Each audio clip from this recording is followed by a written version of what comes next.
Mag-escalator muna ako, guys. Yan po. Ay, baby naman. Isa pa nga. Isa pa akong escalator. Yan po. Bitin na naman po. Sige na po. Alis na po ako. Yan lang po ba? Guys, ayan po. Mag-escalator po. Kumpitin naman po yung escalator. Isip niyo po. Yan po. Naka-record po to. Tara po. Andito po ako kasi sa bahay ng bahay po to na re-rentahan po. Nanonood na po. So, ito, may Christmas tree po. Yan po. Tignan po natin kung maganda ang ilaw niya. So, wala po. Pundi po. So, ito po yung kwarto. Ayan po yung gown ko. Joke lang po. Dito po kami katira. Gown ko po to.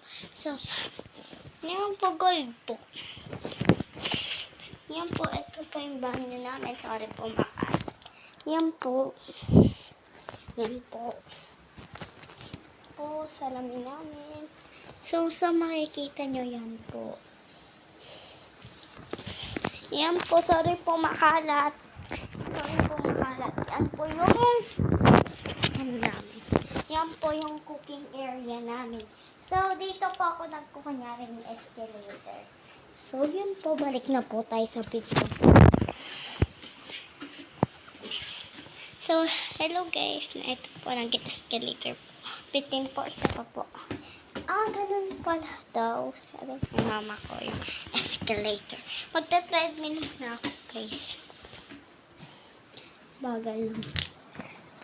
Nagta-treadmill ako, guys.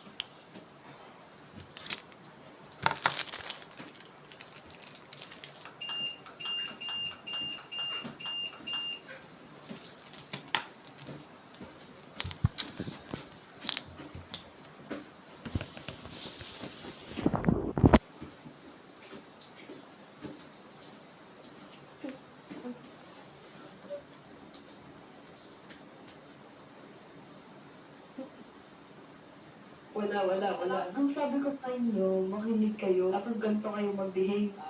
Ano na lang, bibili ka sa kantin. May pizza sa kantin. Isa lang Yung naman, mahilig masarap ka na. burger. Pwede tayo tapos. Ano ba naman? Ano saging na lang? Ayoko. Bro, Ano ba? Ayoko lang ako. Yan po, tumaba po ako. Sorry po na stop po.